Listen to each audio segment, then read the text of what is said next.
सज्जनों और देवियों, क्या संसार सपना है?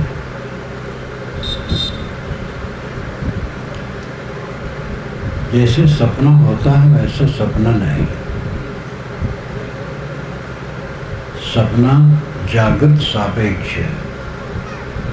हम जागते हैं, देखते हैं, सुनते हैं, उसी का प्रतिबिंब सपना होता है अर्ध सुषुप्ति में।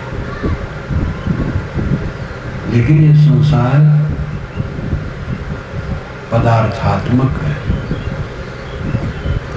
सपना पदार्थात्मक नहीं है, भावनात्मक है। कहते उसे भावना नहीं कहते, सपना कहते। हम लोग जितने यहाँ बैठे हैं सबको एक ही अनुभव है कि हम देवरी गांव के कार्यक्रम में आए हैं। 12 बज गया है, दिन है, पंडाल में बैठे हैं, सबका एक अनुभव है। लेकिन अभी हम अगर सो जाएं तो सबके सपने अलग अलग होंगे। कोई महल में होगा, कोई झोपड़ी में होगा, कोई नदी किनारे होगा, कोई जंगल में होगा, कोई कहीं होगा सपने में। और न वहाँ नदी होगी, न जंगल होगा, न भवन होगा, न झोपड़ी होगी, केवल मन का चित्र होगा। तो सपना, ये जगत सपने की तरह नहीं, यह जगत यथार्थ है, पदार्थों से निर्मित है। फिर सपना कैसे कहा जाता है? खो जाता है, रह नहीं जाता। सपने से जागे तो सपने की चीज मिलती नहीं। इसी प्रकार ये जगत में जो हम प्राप्त करते हैं वो खो जाता है। यहाँ जितने बुजुर्ग बैठे हैं सबकी जवानी खो चुकी है। पहले के मित्र और शत्रु दोनों खो चुके हैं। मेरी निंदा हुई थी, मेरी प्रशंसा हुई थी, दोनों खो चुके हैं। कुछ रहता नहीं, सब भाग जाता है। इसलिए स्वप्नवत है, सपना नहीं, स्वप्नवत है। सपने की तरह है, संबंध क्षणिक है, वस्तु परिवर्तनशील है। ऐसा भी मत है कि जगत स्वप्न है। वो सिद्धांती मानता है कि जगत स्वप्न है। हम सोचते हैं तब जगत है, नहीं तो जगत नहीं है। लेकिन हम सोचे या न सोचे, चांद है, सूरज है, तारे हैं, पृथ्वी है, नदियां हैं, झरने हैं, गांव हैं, गलियां हैं। हमारे कमरे में एक टेबल है, हम टेबल को जानते हैं और जब सो जाते हैं तब टेबल को नहीं जानते हैं। लेकिन दोनों समय में टेबल है। जगत को हम जाने या न जाने, जगत है। इसलिए जगत सपने की तरह नहीं है। सपना एक मानसिक रचना मात्र है और जगत द्रव्यात्मक है, कणों से बना है। लेकिन ये बदलता रहता है, स्थिर नहीं है। इसलिए इसे हम स्वप्नवत कहते हैं। जीवन ऐसो सपना जैसो, जीवन सपन समाना। आदि गुरु उपदेश दिए क्षण परम निधाना। ज्योति देख पतंग हुल से पशु न पेखे आग। काल फांस नर मुक्त न चेतो कनक कामनी लाल। शेख सैयद कितेब निरखे सुंदर सास विचार। सदगुरु के उपदेश विनते जान के जिम्मार। कर विचार विकार परिहर तरण तारण सोय। कहें कबीर भगवंत भजन और खुशिया और न कोई।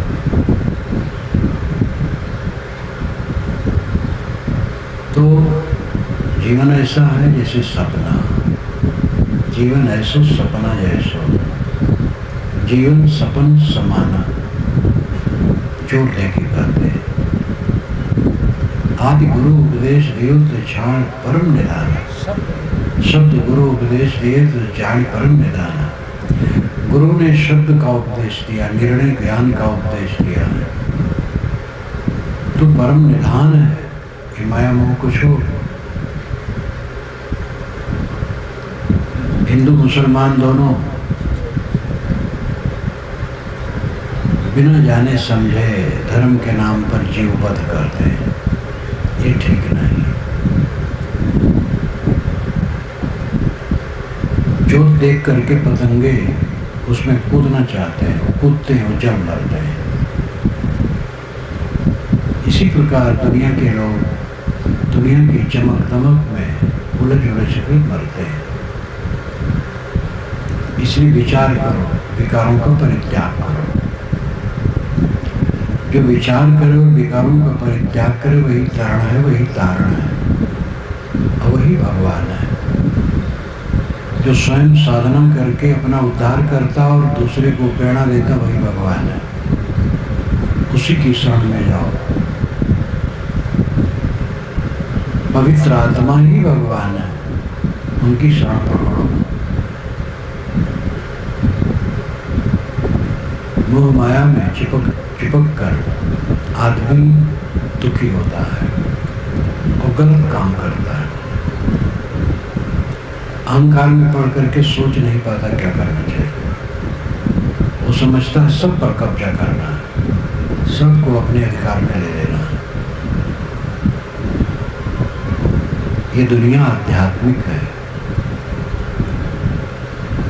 केवल भौतिक नहीं। इसमें आत्मा निवास करता है। प्राणियों में तो आत्मा निवास करता है, पदार्थों में नहीं करता है। लेकिन पदार्थ भी अध्यात्म से जुड़ा है। जैसे चटाई बिछी है, ये जड़ है, ये चेतन नहीं, आत्मा नहीं। लेकिन ये भी आत्मी है, आध्यात्मिक है, क्योंकि प्राणियों के उपभोग की चीज है। तुम अकेले चटाई पर बैठना चाहोगे तो नहीं बैठ पाओगे, और लोग नहीं। इसलिए पूरा संसार ही आध्यात्मिक है। आप हवा को रोक करके अपना ही लेना चाहो, ये संभव नहीं, सबको हवा लगेगी। सूरज का प्रकाश, ब्राह्मणों ने कहा वेद में स्त्री और शूद्रों का अधिकार नहीं। अगर वे कर पाते तो कहते सूरज के प्रकाश में वेद स्त्री और शूद्रों का अधिकार नहीं, और सूरज का प्रकाश वो छीन लेते। लेकिन मजबूर थे। हवा पर शूद्रों और स्त्रियों का अधिकार नहीं, अपने अधिकार में कर लेना, लेकिन मजबूर है। यहाँ तक कि हम और आप, हमारे मुख से और नाक से सांस निकलती है, आपके अंदर जाती है और आपसे निकल के हमारे अंदर आती है। ब्राह्मण लोग इसको नहीं रोक पाए, सबको अछूत कर दिए, लेकिन इसको रोक नहीं पाए। प्रकृति की चीज, कुदरत की चीज कोई रोक नहीं सकता है।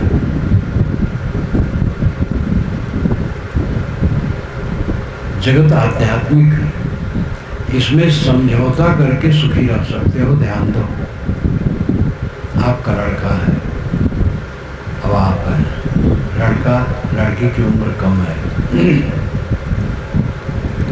आपका लड़का सब कुछ से आपसे छोटा है, उम्र में भी छोटा है, पद में भी छोटा है, लेकिन जो आप है वही लड़का है। इस बात पर ध्यान दो। जीव आप है, जीव वो है, इसलिए समान है। उसको संतोष दे करके तब संतोष पाओगे, दबा करके नहीं पाओगे। पुत्रों को, शिष्यों को, छोटे भाइयों को या गुरु भाइयों को, देवरान को, ननद को, अपने मातहत के कर्मचारियों को दबा करके नहीं कर पाओगे। आप अफसर हो गए, कर्मचारियों को खुश रह करके काम कर सकते हैं। एक बड़ा अफसर बैठा है ऑफिस में, एक फाइल की बात है सामने आई, अपने क्लर्क को बुला करके कहता है देखो ये विषय ऐसा है, इसलिए काम कर देना चाहिए। क्लर्क का मन नहीं है तो कहेगा हाँ हुजूर आपकी आज्ञा से उधार है, लेकिन इसमें एक बात ये है, ये खतरनाक है ऐसा करने से। अफसर फाइल उठा के पढ़ेगा, जाओ जाओ यार वहां नहीं। अफसर मजबूर है, अगर वो उसे कर दे और उसमें नुक्स निकाले कर्मचारी तो झंझट हो जाएगी, क्योंकि हर जगह नुक्स निकल सकती है। अपने कर्मचारी को, क्लर्क को जब प्रसन्न कर लेता है तो काम करवा पाता है, नहीं करवा पाता है। बड़े बड़े अफसर जो काम नहीं कर पाते क्लर्क करता है।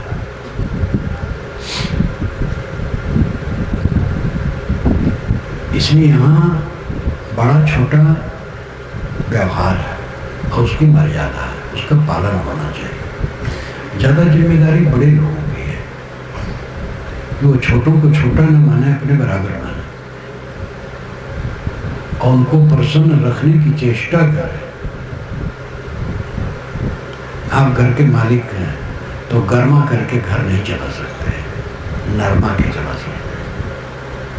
सबसे मीठ बोलकर, सबको सुविधा देकर, प्राप्त वस्तु और स्थिति के अनुसार सबको सुविधा देकर, सबके मन को खुश करके तब काम कर सकते हैं। अफसर, गुरु, घर का मालिक जो कि सेवक है, सभी सेवक हैं, ये सब लोग अपने मातहत के लोगों को खुश करके काम करवा सकते हैं और कर सकते हैं। छोटा बच्चे जब रोने लगता है, हाथ पैर पटकने लगता है तो माता कुछ नहीं कर पाती। माता उलझ करके उसको उठा के पटक दे, कोई फल नहीं होगा। मैंने एक बार देखा एक माता को, उसने अपने बच्चे को उठा करके बरामदे से आंगन में पटक दे। कई बच्चे उसके रहे, शायद उसको भी परवाह नहीं होगी, एक मर जाएगा तो कोई बात नहीं हो रही है। क्रोध में भी मारने के तो नहीं। बच्चे कोमल होते हैं, उनके हाथ पैर कब टूटते नहीं, लेकिन वो बच्चा उसके बस में नहीं हुआ। मैंने सामने देखा, ये बहुत पुरानी घटना, बहुत पुरानी, 70 वर्ष से कम नहीं होगी। वो बच्चा रोता रहा, अंत में मजबूर होकर के माता को जब जोश उसका घटा तो बच्चे को उठाया, फुसलाया, सहलाया, तब वो शांत हुआ। ये पूरा संसार आध्यात्मिक है, भौतिक नहीं है, जड़ नहीं है, चेतन है। हम चेतनों के बीच में रह रहे हैं, हम स्वयं चेतन हैं और चेतनों के बीच में रह रहे हैं। इन चेतनों को संतुष्ट करके हम अपना काम कर सकते हैं, नाखुश करके नहीं कर सकते। जोश में रहोगे धोखा खाओगे, कितना दिन जोश चलेगा? जोश में आपसे सब कट जाएंगे। जो घर के मालिक जोश में रहते हैं, उनकी पत्नी, बच्चे और सब के सब धीरे धीरे उनसे निराश हो जाते हैं। सबके दिल में खट्टा हो जाता है उनके लिए। ऊपर से व्यवहार कर देते हैं, अंदर से सब से खट्टा हो जाता है। इसलिए मिठास से काम लो, प्रेम से काम लो। संसार सपना है, ये एक अर्थ में है। सपना जब जागे तो सपना खो गया। ऐसे जितनी घटनाएं सब खो जाती हैं। देखो कल की घटना खो गई, सुबह वाला सब व्यवहार खो गया। अभी कुछ मिनट में यहाँ से उठ जाएंगे लोग, सभा खो जाएगा और 6 बजे यहाँ की सभा पूरी खो जाएगी, खत्म हो जाएगा। कल यहाँ मैदान होगा, ये सामियाना नहीं होगा, सब खो जाता है, सब खो जाता है। इसलिए स्वप्नवत है, सपना नहीं है, स्वप्नवत है, रह नहीं जाता है, खो जाता है। माया जो आवे हो जाए, साहिब ने परिभाषा की, संतो आवे जाए सो माया। ऐ संतो, जो आवे हो जाए वो माया है, जो रुके ना। आप स्वयं मायातीत हैं, आप माया नहीं हैं। आप तो सब समय अपने साथ रहते हैं। कभी आपका अपना तो अलग गया है? आप लोगों ने अपना घर त्याग करके यहाँ आने की चेष्टा की और आए, लेकिन अपने को छोड़ करके नहीं आए। घर छोड़ करके आए, अपने को छोड़ के नहीं आए। अपने को छोड़ करके आप रह नहीं सकते हैं। जो सदा साथ रहे वो मायातीत सत्य है, और जो कुछ समय रहे कुछ न रहे वो माया है। आत्मा मायातीत है, जीव चेतनात्मा ये मायातीत है, ये माया नहीं है, ये सत्य है। क्योंकि ये सब समय साथ रहता है, अपना होना सबका अपना सब समय रहता है। मैं से मैं अलग हो जाऊं ये संभव नहीं है। आत्मा ही प्रियतम है। दुनिया की जितनी चीजें प्रिय लगती हैं क्षणिक है, और उसमें बहुत प्रेम मान करके फिर मन बच जाएगा, फिर अपना काम नहीं कर पाओगे। इसलिए बहुत तटस्थ होकर के संसार का काम करो। प्रेम, हल्का हल्का प्रेम, मोह न करो। प्रेम कहीं मोह न बन जाए। प्रेम अगर मोह बन गया तो खराब हो गया। प्रेम समताशील, एक मर्यादा से। अंत में प्रेम आत्मा से हो। आत्मा कभी अलग नहीं होगा। आपकी सत्ता आपसे कभी अलग नहीं होगी। आपका राम, आपका ब्रह्म आपसे कभी अलग नहीं होगा। वो आपका अंतरतम है, आपका स्वरूप है, आपकी सत्ता है। और देह माया है, आएगी और जाएगी। इसमें कितनी अवस्थाएं बदल गई। मोटा मोटी थोड़ी अवस्थाएं मानी जाती हैं। बाल, कुमार, जवानी, अधेड़, वृद्ध, 3 में ज़्यादा कह देते हैं। बाल, जवान, वृद्ध। थोड़ा विस्तार कर लो तो बाल, कुमार, युवा, अधेड़, वृद्ध, इस प्रकार कर लो। ये सब चले जाते हैं, कुछ स्थिर नहीं रहता है। प्रेमी बदल जाते हैं, शत्रु बदल जाते हैं, प्रतिष्ठा खो जाती है, सम्मान खो जाता है, मिली हुई चीज़ें छूट जाती हैं। संसार माया है, क्योंकि ये हलचल है, आने जाने वाली चीज़ है। लेकिन आत्मा माया नहीं है, आत्मा मायातीत है। वो सदैव देखता रहता है, दृष्टा है, लेकिन देख नहीं पाता है, मोह जाता है। देखता हुआ है जो मोह नहीं करता है, वो देखता है। संभल कर बैठना जलवा मोहब्बत देखने वालों, तमाशा खुद न बन जाना तमाशा देखने वालों। दुनिया का जलवा देखने वाले है लोगों, संभल कर बैठना, खुद तमाशा न बन जाना। तमाशा देखो, तमाशा खुद बन न जाओ। हम तमाशा बन जाते हैं। सांख्य दर्शन में एक बात आती है कि प्रकृति नटी है, नाचती है, और पुरुष उसका दृष्टा है। लेकिन पुरुष देख नहीं पाता, इसलिए प्रकृति नाचती रहती है। पुरुष नाम आत्मा। लेकिन जब पुरुष आत्मा प्रकृति के नृत्य को देख लेता है तब प्रकृति वहाँ से भाग खड़ी होती है, शर्मा जाती है। एक भावनात्मक कथन है, जो देख लेता है उसकी माया खत्म हो जाती है, जो देख नहीं पाता वो मोहता है। ये अपनी आध्यात्मिक भाषा है। एक सुंदरी स्त्री है, युवती, और एक योग पुरुष है। योग पुरुष सुंदरी स्त्री को, युवती को देखता है, देखता नहीं, मोहता। ऊपरी नजर से उसने देखा और मोह गया। देख ले तो मोह खत्म हो जाएगा। देख लेने का मतलब है गहराई से समझ लेना। सुंदरी युवती हो या सुंदर युवक हो, उसको ठीक से देख लो तो एक हड्डी का वो कंकाल है, मांस लपेटा है, नसें फैली हैं, नसों में रक्त बहता है। चांद को हटा दो किसी के शरीर से, लिबलिबा स्वरूप सामने खड़ा हो जाएगा, देख करके भय लगेगा। एक व्यक्ति के शरीर में कहीं घाव हो जाए, घाव देखने में मन नहीं होता। कहीं कोई गिर पड़े, छिल जाए चेहरा, तो देखने में मन नहीं होता। जो देख लेता उसका मुंह मिट जाता है। लोग देख कहाँ पाते, लोग अंधे हैं। स्त्री को देख के पुरुष मोहा जाते हैं, पुरुष को देख करके स्त्री मोहा जाते हैं। दोनों अंधे हैं, दोनों देखते नहीं।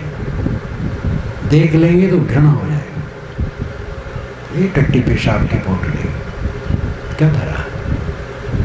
पद को जो देख लेगा वो पद के लिए लड़ाई करेगा। चुनाव की लड़ाई अलग है, तो एक सिस्टम है, वो करना चाहिए। लेकिन चुनाव में भी पद के लिए मारामारी नहीं करेगा। और चुनाव प्रचार भी उसका सौम्य होगा। अब्राहम लिंकन गरीब घर के थे, अमेरिका के, बहुत गरीब, लेकिन बहुत मेधावी, संसार के महापुरुष में उसका जीवन लिखा गया, आपकी बार छपा है। दूसरा बहुत धनी था और राष्ट्रपति पद के लिए चुनाव लड़ रहा था, और ये गरीब आदमी ये भी लड़ रहा था। वो बग्गी में जा रहा था, ये भी पीछे से बग्गी में कूद के बैठ गया उसी के, और उसका जहाँ मंच लगा था ये भी पीछे जाके खड़ा हो गया। और इसने बोलना शुरू किया कि हमारे विपक्ष में महाशय हैं, अगर इनको आप वोट दोगे तो ये भी अच्छे राष्ट्रपति होंगे, अच्छे आदमी, लेकिन अगर आप मुझे बनाएंगे तो मैं भी आपकी सेवा करूँगा। 10-5 बार बोला और चला गया। ऐसा अद्भुत पुरुष था अब्राहम लिंकन, महामानव था। जो नेता होते हैं अच्छे, वह विपक्षी को गाली नहीं देते हैं, विवेक से काम करते हैं। तो चुनाव में चुनाव लड़ना तो अच्छा है राजनीति की दृष्टि से, लेकिन पद के लिए हिंसा, मारामारी, अविवेक, पद को जो देख लेगा पद से घृणा करेगा, केवल सेवा करेगा। अटल जी जब विदेश मंत्री थे, जनसंघ का जब राज हुआ तो सम्मिलित राज, क्या नाम था, जगत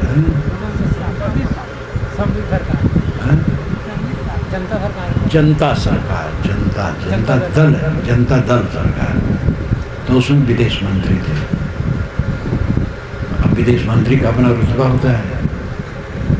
वह बाहर से लौट के आए थे, जहाँ और रहे थे लोग मिलने आए, तो उनको ले करके वो सामने पेड़ था उससे नीचे बैठ गए। लोग कह रहे आप, नहीं रे मैं आपका अटल हूँ, और क्या हूँ, आपका अटल हूँ। राजनेताओं में एक हीरा नेता रहा, अब बेचारा अस्वस्थ है, असमर्थ है। उसने कहा, मैं तत्काल अखबार में पढ़ा था, जब वो उन मिलने वालों को ले करके पेड़ के नीचे घास पर बैठ गया, और लोग कह रहे ऐसे आप, कह रहे मैं आपका एक अटल हूँ, और क्या हूँ। तो आदमी है, और क्या है वो, क्या कलेक्टर है, क्या कमिश्नर है, क्या जज है। हाँ, वो काम करने की सेवक जगह, इसलिए उसे कहा जाता है, और उसका काम कार्रवाई वैसे की जाती है, वैसे कागज पत्र में लिखा जाता है। लेकिन जो विवेकी वो समझता मैं कुछ नहीं, मनुष्य हूँ। और गहराई में जाओ, मनुष्य भी नहीं। मुझे कोई कहे अभिलाष नाम ले करके। तो मैं क्या अभिलाष हूँ? अभिलाष हूँ ही नहीं, अभिलाष कोई चीज ही नहीं है, एक शब्द का जोड़ है जो काल्पनिक है। और शरीर मिट्टी का लौंदा है, ये भी कोई अभिलाष नहीं है, ये मिट्टी मिल जाएगा। और जो शब्द है वो जोड़ है, हवा में उड़ जाएगा, अभिलाष कुछ भी नहीं है। अभिलाष की प्रशंसा होती है और निंदा होती, दोनों झूठ है, हमें कुछ लगने वाला नहीं। विचार की गहराई में जितना उतरते जाओ सारी माया क्षीण होती चली जाएगी। कर विचार विकार परिहर तरण तारण सुर। सदगुरु कहते विचार कर और विकारों का परित्याग कर। हम विचारवान नहीं बनते हैं, और मनुष्य की विशेषता किसमें है? विचारवान बनने में। मननाथ मनुष्य, मननाथ मनुष्य।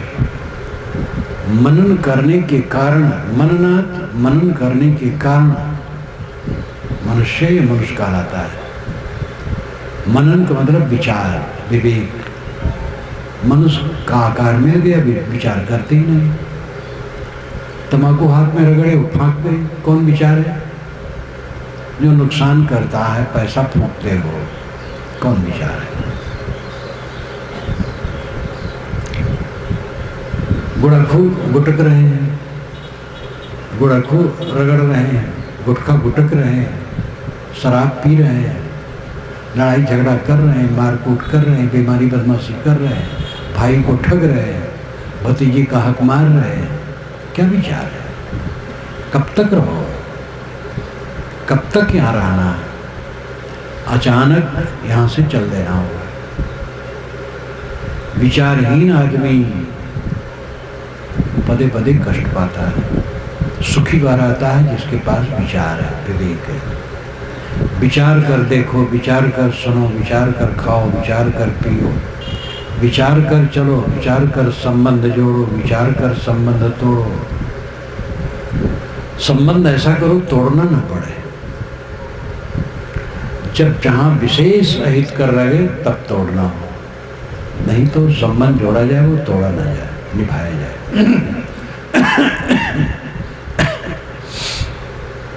सारा काम विचार पूर्वक करो। जो विचार पूर्वक काम करता है वो शांत पाता है। जीवन में हमारा लक्ष्य है सुख, और सुख मिलता है शांति में, और शांति मिलती है कम खाने में और कम खाने में। इसको बहुत लोग साधारण समझते हैं, कम और कम खाना, लेकिन सब वेद शास्त्र इसी में है। कम खाओ, कम खाओ, कम खाने की आदत बनाओ, गला तक खा लेते हो, सांस लेने में भी परेशानी, ऐसे भी परेशान रहते हो। कम खाने से ऐसा नहीं लगता है कि भूख लग गई है। कोई कम खा करके देख ले, कम खाओ, हल्का हल्का लगेगा, भूख तो नहीं लगेगी कि हम भूखे हैं। टाइम से भूख लगेगी खूब, और वही शुभ लक्षण है। भोजन का टाइम आओ, खूब भूख लग जाए, तब जानो आपने ठीक भोजन किया। और अगर भूख नहीं लगी है तो पिछले मीटिंग में आपने गलत भोजन किया। थोड़ा खाओ, ज़्यादा ना खाओ। शरीर हल्का रहेगा, पेट ठीक रहेगा, और पेट ठीक रहेगा पूरा शरीर ठीक रहेगा। कम खाओ और कम खाओ, कम संतोष। घर में गए, आपकी घरवाली गर्म हो गई, अब आपके ऊपर बरस पड़े, आप सिर झुका लो, घरवाली ठंडी हो जाएगी। आप लोग तो ज़्यादा गर्म होते हैं, ये देवियां सह लेती हैं। पुरुष ज़्यादा गर्म होते हैं, और देवियां अपनी नरमी से पुरुष को जीत लेती हैं। कोई भी है जो कम खाएगा वो जीत जाएगा, जो गर्म रहेगा वो हार जाएगा। गर्म लोहा को काटने के लिए ठंड लोहा चाहिए। पत्नी गरमाई, आप भी गरमा गए, गड़बड़ हो गई। पत्नी गरमाई, आप ठंड हो गए, बेचारी कट जाएगी, शर्मा जाएगी। जीतना है अगर तो ठंड हो जाओ। हारना है, हारना तो सब हार ही रहे हैं, गरम हो करके सब हार रहे हैं। गरमाई आई, हारे तुरंत हारे। दिमाग गर्म हुआ, बेवकूफ़ी चढ़ी हद दर्जे की। कब कब हम बेवकूफ़ होते हैं? ज्ञानी तो हम सब हैं, लेकिन बेवकूफ़ कब होते हैं? अपनी बेवकूफ़ी को देखो, ज्ञान को ना देखो। ज्ञान तो बहुत है, सबके पास ज्ञान इतना है, गंज ज्ञान। गंज बाजार को कहते हैं ना छत्तीसगढ़ी में, गंज बाजार, गंज ज्ञान, गंज ज्ञान। इतना ज्ञान के क्या पूछे। लेकिन मूर्खता में हम कब तक रहते हैं इसका पता नहीं। सब ज्ञानी है, मूर्ख कोई नहीं, इसलिए सब दुखी है। जो जान ले हम मूर्ख हैं, वो फिर क्या पूछना है, वैसा ज्ञानी कोई नहीं। जन को दीनता जब आवे, बहुत बढ़िया पद है, जन को दीनता जब आवे। भक्त जन, साधक जन को जब दीनता आती है तब वो शीतल हो जाता है।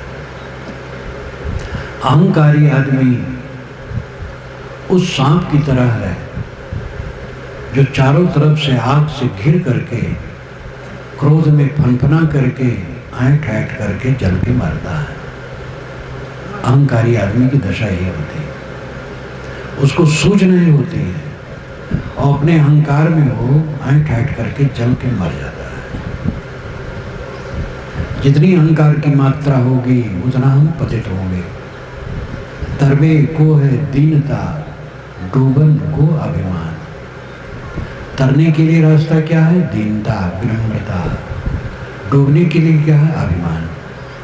रावण अभिमान से डूबा, किसी का नहीं माना। दुर्योधन अभिमान से डूबा, किसी का नहीं माना। इतिहास प्रसिद्ध है। अहंकारी आदमी पदे पदे ठोकर खाता है, विनयी को कोई ठोकर नहीं, सेवक को नहीं। फिर श्री रामराज साहब ने पंचग्रंथी में लिखा है, पंचग्रंथी कबीर पंथ का एक महान ग्रंथ है,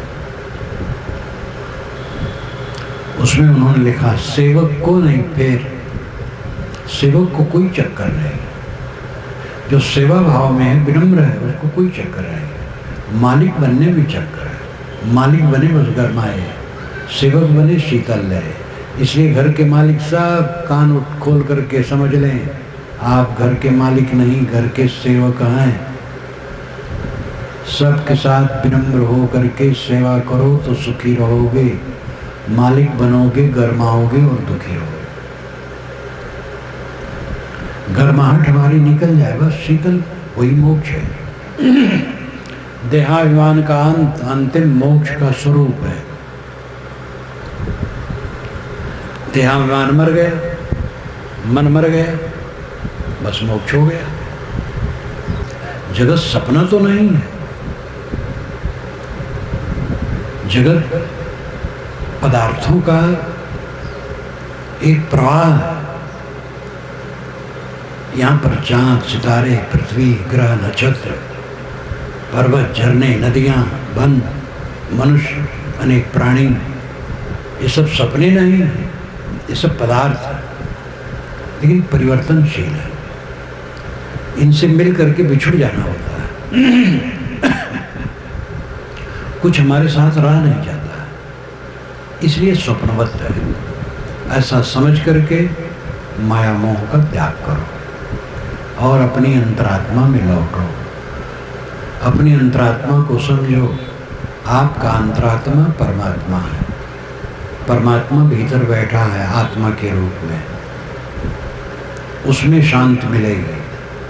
अपने मन को शीतल कर लो। कम खाओ, गम खाओ तो भजन बढ़िया होगा, ज़्यादा खाओगे तो भजन नहीं होगा। व्यवहार का काम नहीं हो पाएगा। खाना भजन तो दूर है, व्यवहार का काम नहीं होगा। इसलिए कम खाओ और गम खाओ, शीतल रहो, सुखी रहो, सबसे हिल मिल के रहो, प्रेम से रहो। और आजकल में दुनिया छूट जानी है, इसका ध्यान रखो, पाप से बचो। आपको धन्यवाद देते हुए मैं अपनी वाणी को विराम देता हूँ।